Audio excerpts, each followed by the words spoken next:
Welcome everyone to our e3TV Inspire.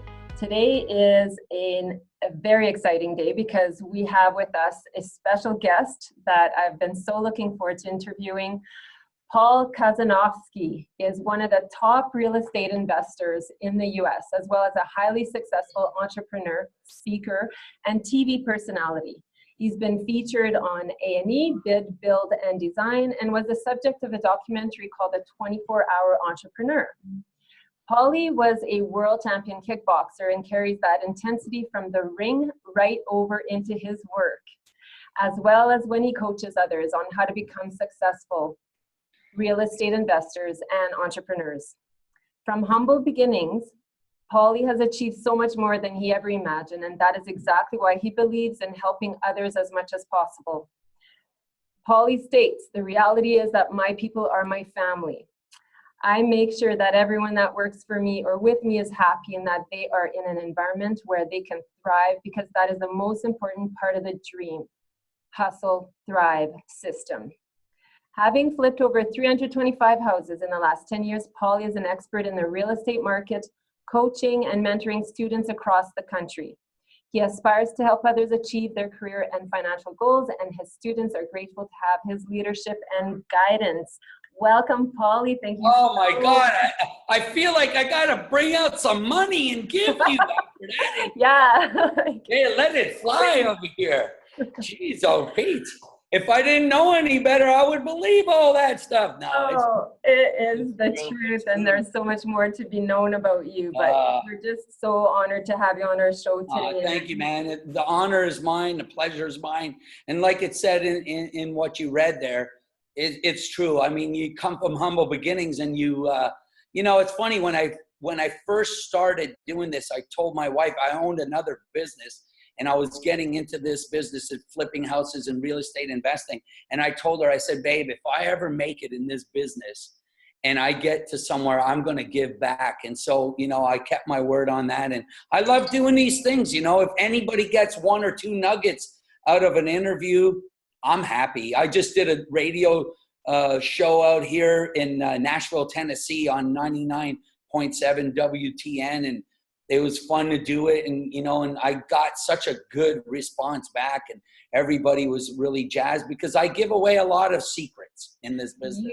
You sure do, and I can vouch for that myself. The first time that I ever met you in person, I had heard about you. I had before that.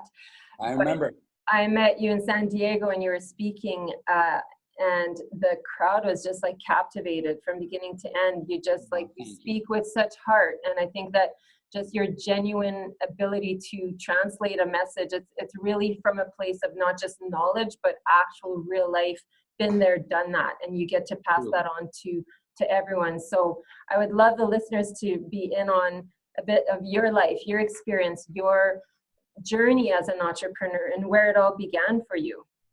Yeah, it's been a journey, and well said and well put. And I remember when I met you face to face in San Diego, it was awesome. And it was great meeting you too. And that was a fun night. And, you know, it's funny when you're a speaker, you know, sometimes you're on and you connect, and it's really about connection. You go to a lot of seminars, you see a lot of speakers, and they're all very good and they know their subject, but I always talk about the heart never lies. And I'm a heartfelt guy. So to go back to where I'm from is I do come from humble beginnings. I actually am a Canuck. Like a lot of people that will listen to this, I was born in Scarborough, Ontario, and you know, I moved thereafter, very shortly after, to Montreal. So I grew up in Montreal. You know, I was the son of an immigrant, and immigrants that immigrated here from a communist country. So a lot of strictness, even though we grew up in like the ghetto, so to speak. I grew up in Point St. Charles, Montreal, and it was like a real blue collar ghetto type place, not a lot of money. But I learned even there at a young age that I did not want to stay here just because I had to be there and we didn't have a lot of money being a son of an immigrant. And I tell this story a lot because it's funny, you don't have to be a son of a doctor or a lawyer or some professional business person or someone that, you know, come from, you know, like a son of like a man that went to Harvard Business School. You can make something out of your life. It doesn't matter where you're from. And so when I'm speaking, I connect to some of the people that are sometimes forgotten. And I think that's coming from where I am. And that's where basically coming from where I come from. And that humble beginnings, of course, my mom and dad got a divorce when I was 4. I didn't even know who my dad was after that. You know, the split was bad. My mom, single mom, had to raise me and my sister. And so I learned really young how to be an entrepreneur. And I didn't even know I was being an entrepreneur. I used to scalp tickets at the Montreal Forum at a tender age of 12 and 13, shoveled snow to make money. I mean, I used to pray for snow to come. And you guys out in Canada, you know, sometimes we got large amounts of snow. So, you know, I started young, and, you know, having a mom that she came from a place of scarcity. And I came from a place where I wanted more out of my life. And there was a combatants there, and it was really hard. And, you know, and I told her, I said, Ma, I can't live this way, and I have to do what I'm going to do. And sometimes, and I speak about this all the time, sometimes when basically when you're up against becoming an entrepreneur and not maybe going to get a degree or going through some formal training or something, you have to go against sometimes even your own family, people that quote unquote love you, but they don't know what's good for you because you only know what's in your heart and in your mind. And I knew where I was going at a young age, you know, like, and I talk about this all the time. I never drank, I didn't smoke, I didn't do drugs, just because I came in that environment where most people did. I was in the gyms training. I was in the gyms training and trying to do something to get out of that area that what one would call a ghetto. To me, it was home. I don't even like calling it a ghetto, but most people would look back and you would call it a ghetto. It's just a lot of broken families, not a lot of money, humble beginnings, you know? Right. And I think that's the most remarkable thing, is to be able to see what kind of life you came from, take from it the good and the appreciation. I remember you talking about how it still really felt like such a connected family. Yeah. Between all the entire community. Yes, it did. To live with so little, but still be able to dive into the relationships and rely on each other and have each other's back. Yeah. But that's what I learned in those streets. I mean, we didn't have a lot of money. Most of my friends didn't have a father. It was really like a single mom situation for a lot of my friends. A lot of, you know, the welfare, and, you know, they didn't have a lot of money. But the one thing I learned, and, you know, I hung out with a lot of good friends of mine that I'm still even friends with. It's so funny how, like, you can leave that area, but your heart is always there. And, you know, even when I made it, I never went back and tried to, you know, like, look what I did, look what I actually feel very shy about speaking to the people that knew me once upon a time. And it's hard for me to, like, kind of talk about what success is to those people, because the success was like us hanging out. And, you know, although they probably, you know, will probably not come out of there, they always had good hearts and they were good people. And so I never really forgot where I came from. And I speak a lot about that. It's staying humble. And, you know, like, I've done pretty well, obviously, in the real estate investment, you know, umbrella of doing investments and stuff. I've had other businesses. I've done very well in business. But the one thing is, I always stay humble, stay safe with the money. Don't get all crazy and start blowing all your money on things that you really don't need. Right. You know? And I have witnessed that myself. Is like, yes, you talk about it, but you also live it as well. Yeah. Like, just the humility you have and just the deep appreciation and gratitude that you have for all of it, from the smallest to the most. And we have fun.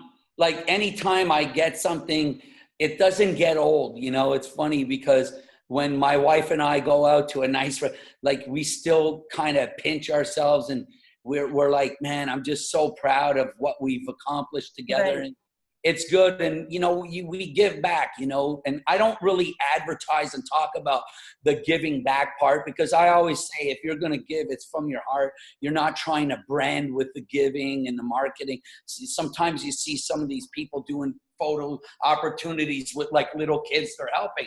That's great too. If they're really doing it from the heart, that's great. But I don't really like talking about it, but I still just I don't forget. I still, when little things, little victories, I celebrate and have fun with. And, you know, it's just, it's humble beginnings. Don't forget where you come from and stay right there in your mind. You get smarter as you learn in business and make money. I always say making more money and learning as an entrepreneur makes you smarter. I just went to University of Life. You know, I went to the University of Life, and I had this insatiable appetite to become more successful and learn from other people's mistakes. And remember when I was speaking, I'm a dyslexic guy. I wasn't the smart guy in school. I wasn't the sharpest guy around the room. You know, I was just a grinder. I was the guy that had the dream and just figured out how to get from point A to point B. And I hated reading because I was dyslexic. Now it's so different because I found something I'm passionate about. And so now I struggle still reading. Obviously, you don't get over that disability, learning disability. But man, I'll read a book. It's slow as hell. Half the words that are that big, obviously, I'll have to ask somebody, what is this exactly? What are they trying to say? But I'll go back and I'll really grind my way through the book, because I believe that a wise man learns from other people's mistakes. And so, you learn. You do. And I think that it's such a great example to anyone that no matter what your struggles may be, they're not a struggle if you don't see it that way, if you don't let that be an obstacle. And in so many areas, you're a beautiful example of that, of just saying against all odds, like we could find success in life and fulfillment, more importantly. And so from what I'm hearing you say is that no matter what you come from, and even like to remember your roots, remember where you come from, and keep that humility about it. And what would you say to those that maybe have like a fear around money when it comes to that? Right. Like you even came from that upbringing of like scarcity or fear of lack and all of that. But beyond that, there's also a fear that can show up of like, it will change you if you become too affluent or if you have too much money. What is kind of your advice to our viewers on that topic? Well, and that's a great question. Thanks for asking it. But you know, the thing with money, it's a fine line with money and success. And obviously with success comes the money, but it really is a fine line, because money is all good. And, you know, you hear people kind of shy away from it, because when we're young, we're taught to not talk about money. If you talk about money, that means you're greedy. You read a lot of scriptures, the greed of money and the love of money and all that. There is a fine line. Like, obviously there's a reason why I'm not Mother Teresa. I work hard because I work for money, but at the same time, it's that in your integrity and your principles out for money. And when you have that base that's strong, and you have that character that's strong, when you make money, you do great things with the money. Not just buy a nice house, cars, and you know, but you can help other people, and you have to have a heart of a teacher. I talk about that all the time. I don't always coach for money. Sometimes I coach somebody because I see a real, like, a flair for him wanting or her wanting to be something, and they don't have the money to pay me, but they can add value to me in a different way. Like maybe go find me deals, or they bring a deal and I bring the money and the knowledge and we work together. That's the greatest thing about having money and having that success is if you're well grounded to begin with and understand money. If you've never made money and you come from humble beginnings, I suggest that in your mind, in your mindset, you have to learn what money is all about, because you can give somebody $1 million and they win on a lottery and they're broke a month, 2 months later, right. And then a year or two later, they have no money left. They're living off those earnings and they don't understand how to invest, how to grow, how to use money as a tool to make more money and how to make your money work for you. So those are the things that I always say is like, when you start getting success and you're well grounded and you check yourself and you're well grounded, when that money comes, I like to stay broke. And it sounds funny for me to say, when anytime I'm selling houses, right now I got 14 deals going, actually 16 deals going. I'm looking at my board here. We got 16 deals going. That money, when it comes in, it goes fastly out. It gets redirected, right. Because money, I don't want my money sleeping and collecting dust. I want my money working for me. Prior to me ever understanding about money and my craft that I do, if I didn't understand those principles, I'd probably get the money and go start buying things I didn't need. Now, right. Don't get me wrong. You have to reward yourself. Mm-hmm. I talk about rewarding yourself and, you know, being from those humble beginnings that we talked about. If you always had a goal to have, you know, a nice house or car or whatever, that's fine. But I always talk about save your money, do the right thing with your money, let your money work for you. And then you could go out and treat yourself. If the first check you get in your entrepreneurial endeavors and you're starting to learn, and now all of a sudden you're going to buy, you know, cars that you don't really need, or gold, or, you know, these big houses and big payments, I would suggest to check yourself and to really understand how money works. Because let's face it, you hear it all the time. Some of these people that didn't have the coaching on financial aptitude, they end up going broke. Right. And what is happening today might not be happening tomorrow, especially in the real estate business. It's always changing. It's always either up or down or a level market. And so you have to learn your craft. The best people that learn their craft the best are the people that prosper for the duration of their life. I know a lot of people that were successful at one time and now are just really, they're not, because they didn't change and they didn't disrupt their business and change with the times. So it's a finicky subject, but it's something to study too, and you could study from other people. Well, and that's what I was going to ask. Like, yeah. Do you have someone that you had as a mentor, and would you recommend that just people really? Oh yeah, my coach, his name was JT Fox.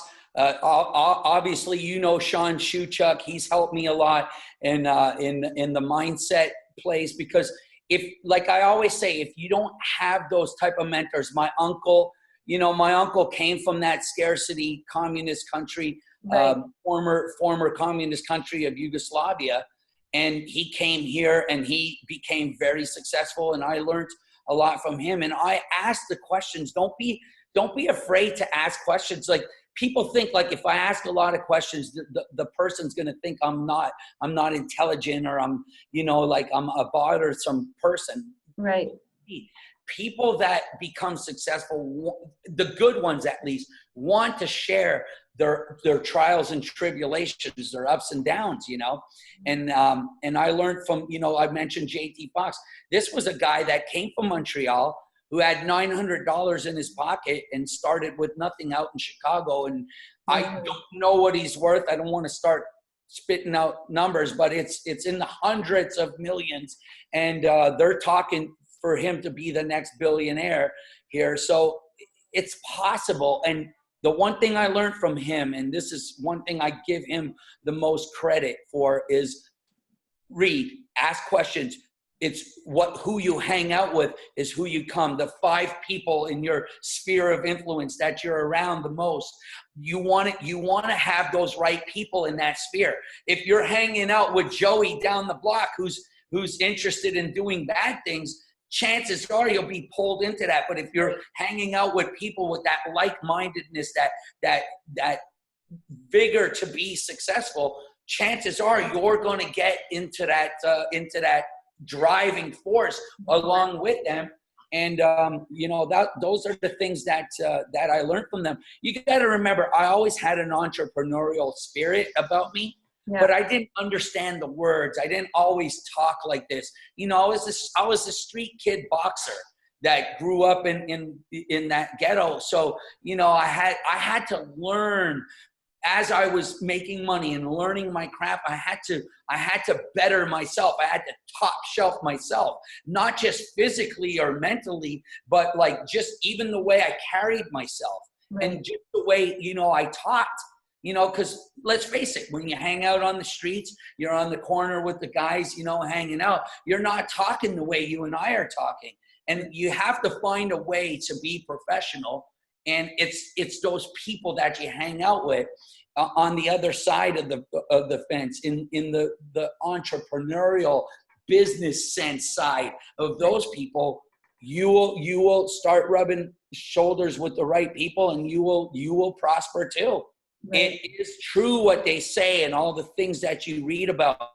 And, and yeah, still, I'm a little, I'm still raw at times, and, I'm honest. I tell it like it is, but I feel like my heart is always in the right place. I have a lot of students, and sometimes I got to shake them up a little bit and make them do what when that's the part.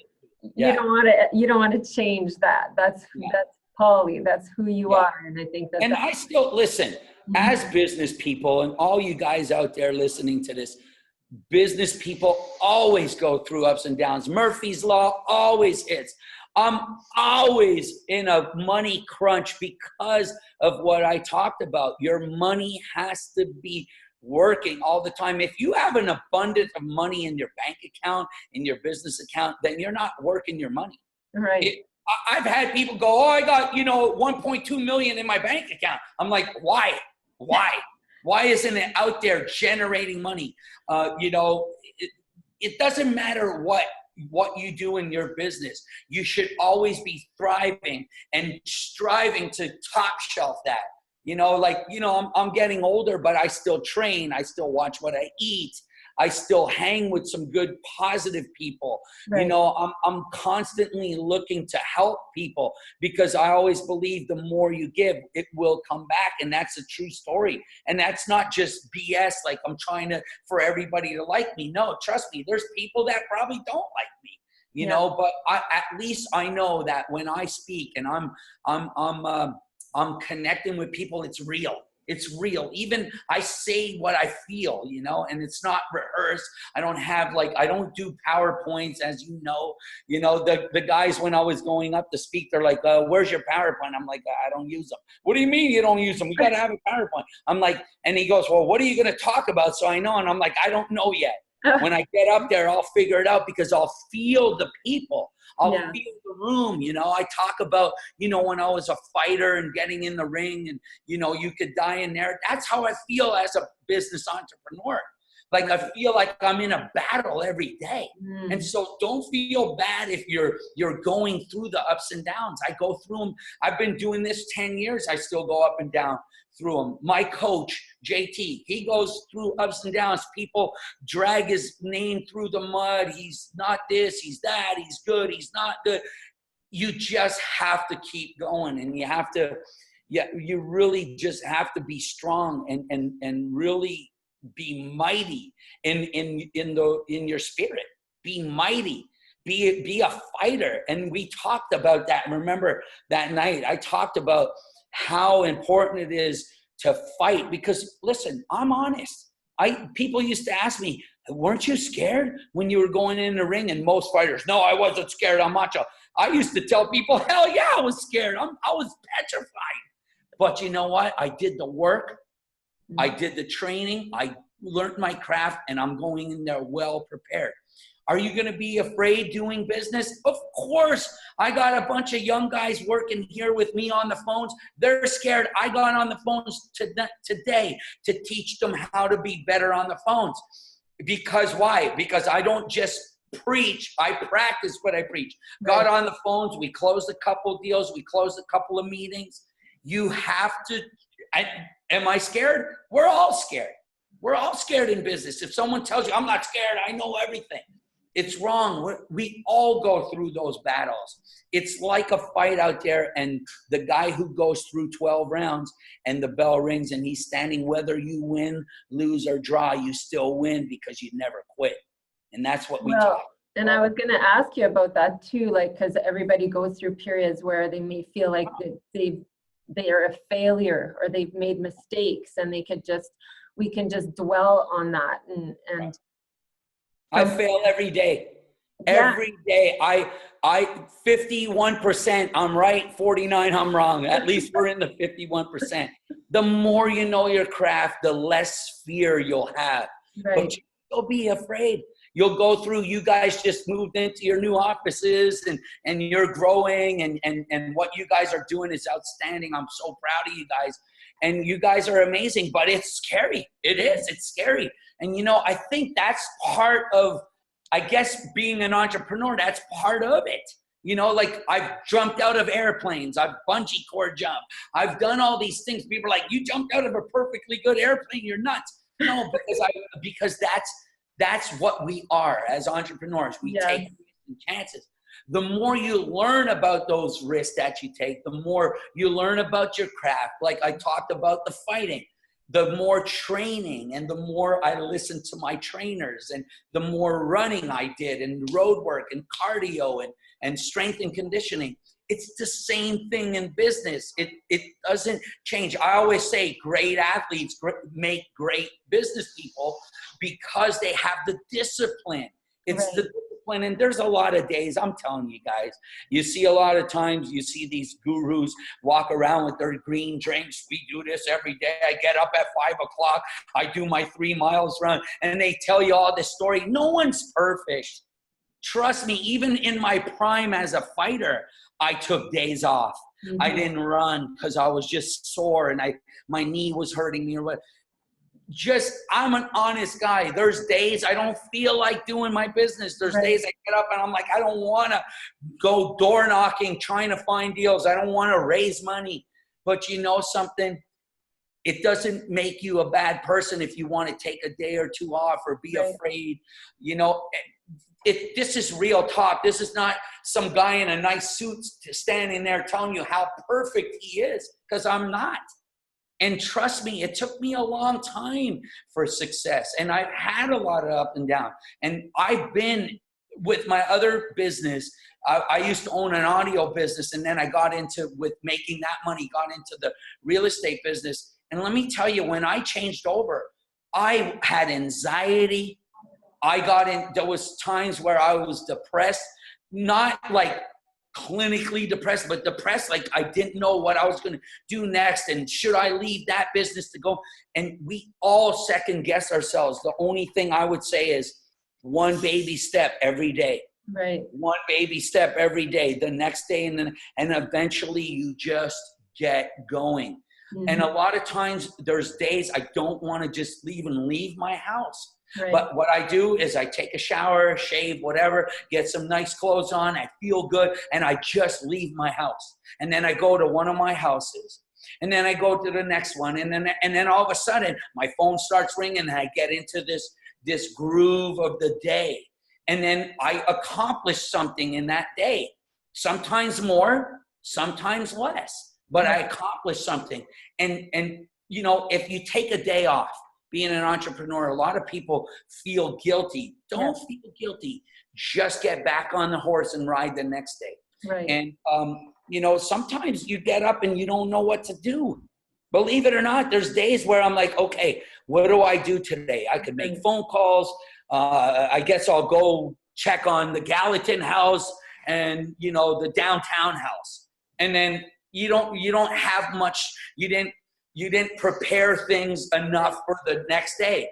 believe it or not, once you get out there and you start rolling and you talk to people and you build a relationship or something, your day starts making sense, you know? Right. I think that's such great advice as well, just to keep the balance, because I think it's easy to get into the grind and then turn that into pressure as well, right? Like we're superhuman and we just never stop, and that's just a pathway to burnout. And that's important to recognize. The importance of just taking time. Sometimes when we slow down, it actually allows us to speed up when we get back up and going at it again. So, well, even being a woman in business, and you know, I have a lot of students, and you're and yourself too, you being a woman in business, and you have kids, and you have, you know, you take care of the household and all. But you know what? There's days where you just have to say, hey, that can wait. This is more important. And you know, like I said earlier, like you go to these seminars or you read these books, and they're written by these so-called perfect entrepreneurs. You know, they have all their life so together, and they look so good in suits. Or, you know, the lady who did Spanx, she seems so brilliant and so, you know, and now she's a billionaire-ess. And we all think like, oh, that must have been easy. No, it takes time, and there's good days and bad days. And, you know, even the most successful people, the billionaires of the world, go through the same thing. It's just, it's what you do in that situation. Do you keep pushing through? Are you honest? Be honest with yourself. We talk about setting goals. I set goals, but I'm honest too. Like people are like, shoot for the stars. Shoot for the stars, you'll land on the moon. You've heard all this stuff. And, you know, I'm not knocking it. I'm not knocking these people. God love them. I've read their books too, and I've gotten a lot of great, you know, insight from it. And I've learned from some of the really high level people. I mean, I spent time with Richard Branson. I spent time with, you know, Vanilla Ice, Rob Van Winkle. I was on his show, and, you know, got to know him, and guys like JT and Sean Shuchuk, and all these like really high level guys that accomplish a lot. And you know what? They all go through their ups and downs. Right. I promise you. And I think what's so key and important, what I see you do is like just, you are honest, and you do talk about it, and you're raw and real, and that allows everyone to connect. And I think the major thing that can be a showstopper is to alienate yourself, right? And so it's important, like you said, to surround yourself with positive people and to collaborate and to just really get a sense of realizing that you're not alone. So why reinvent the wheel? Like, connect. Don't be afraid. Don't be afraid to tell someone, hey, I feel anxiety. I feel panic attack on doing this deal or doing this business adventure or endeavor. You know, be honest, and you'll have the good people to hold you up. But be careful too, when you're being really honest, it does leave a little bit of an avenue if you have someone in your sphere that kind of is not really that happy for your success. They could guide you in the wrong way. So just be cognizant of that, because that can happen too. But as you're coming up, you really do know who your real friends are. Well, and that's the thing we talk a lot about, Kristen and I as well, about like sharks versus dolphins, and like just very heart-centered people that when we show up, we're there to just say, how can we serve? Like we just all have that philosophy, and you're right, that's who you draw into your circle. So it's like important to recognize that, and that's when you can open up and feel that connection. And, you know, it's funny that you just said that. I'm smiling because when you have a heart like that, like a dolphin heart instead of the shark heart, the heart of a teacher, you will encounter some people that will hurt you. And it's okay. Like you always think like, that's it. I'm not doing this anymore. I'm not helping it. But to be honest with you, you can't change who you are if that's who you are. Absolutely. You know, I'm not going to stop helping people because the last guy I helped or the last girl I helped didn't reciprocate and add value. Yes. You don't let people change who you are.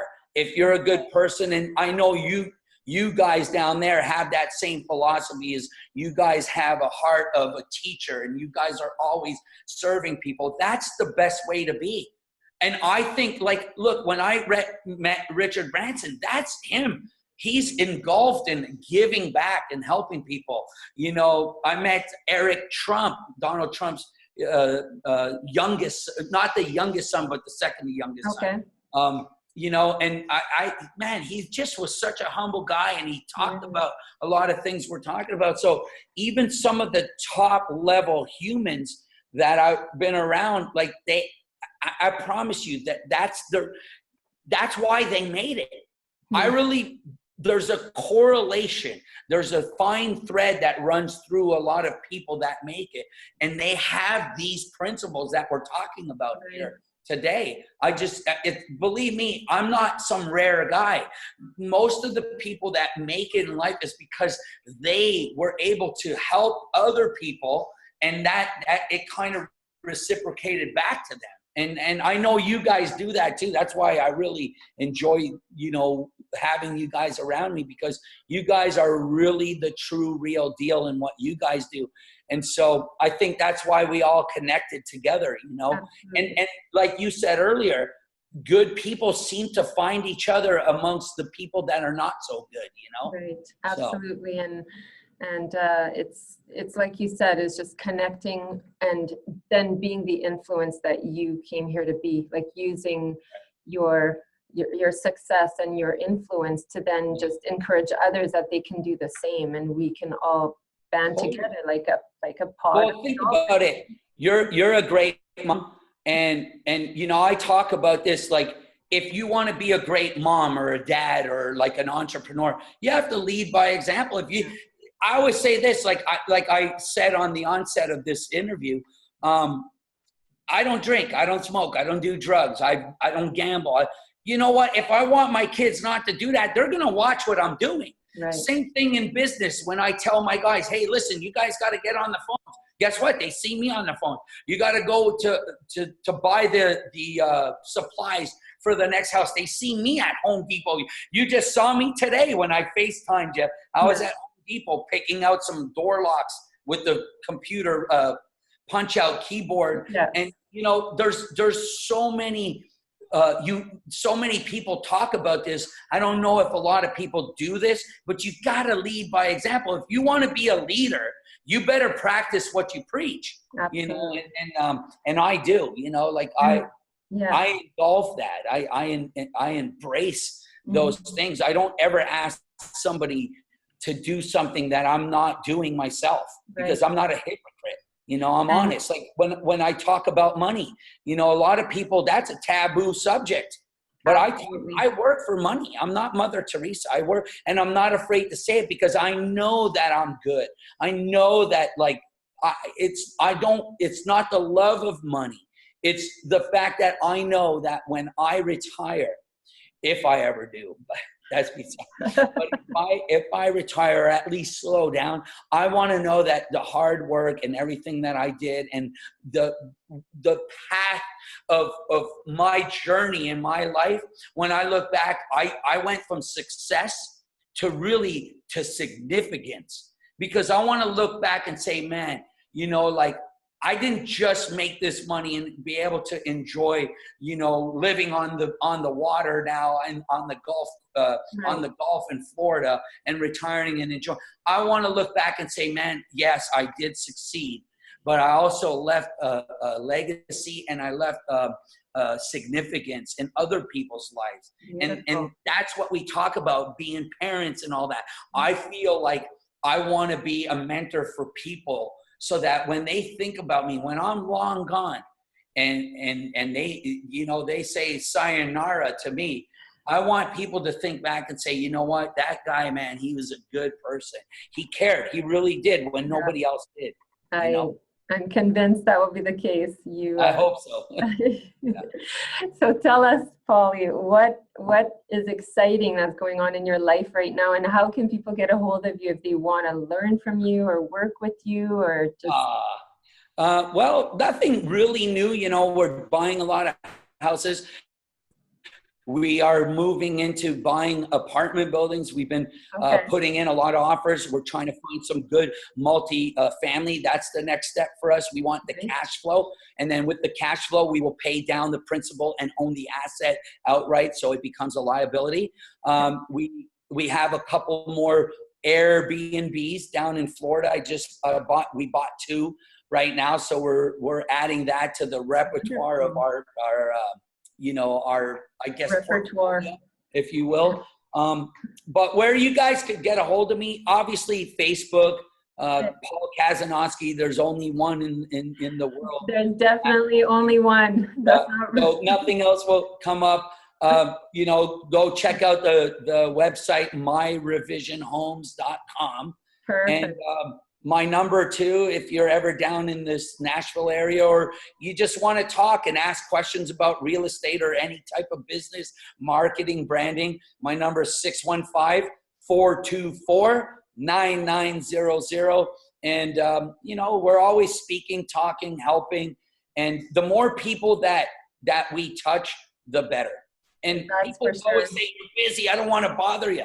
I always find time. Trust me, I'm a 24/7 kind of guy. And you know that, Carole. You are. You're as generous as it gets. And so I will make sure to post all the links and your number and stuff so people can get a hold of you, because the more people that have the privilege of meeting you or learning from you or having a conversation, it makes our world a better place. So thank you, man. Vice versa too. You guys, what you're doing down there is like unbelievable. And I'm not just saying that. I meet a lot of people, and a lot of people I meet are very, very nice. But there's some people like yourselves, you, Kristen, and Stacy down there. You guys are amazing people, and I know you're doing unbelievable work down there. I can't wait to get to that's one thing. I'm a Canadian, and I still haven't been to Calgary. No. All over the place, Wow. all over America, all over even Canada. Calgary, that area, that region of Canada, I haven't been. Well, it's a treasure. I can't wait. We look forward to taking you to the Rockies and showing you that. That'd be great. That'd be awesome. Well, thank you so much, Paulie, for, again, your generosity of taking time out of your crazy busy life to do this with us. Thank you to our viewers that will be diving into this amazing conversation with E3TV Inspire, where we talk to entrepreneurs that are inspirational, and you definitely are one of those. So thank you so much. I like to talk a lot. No, I'm just kidding. Love it. It's all rich. My teachers used to say to my mom at parents teacher conference, they would say, you know what? Let me tell you, this kid, he talks so much in my class. That's funny. He's a good kid. Well, and then I always bring that up. They knew the truth, so never change that, because everything you have to share is like such wisdom. So thank you. You guys are awesome. I appreciate you having me on, and look forward to doing this, and look forward to coming out there and seeing you guys. Excellent. Look forward to that as well. Thank you so much. We'll see you later. Take care.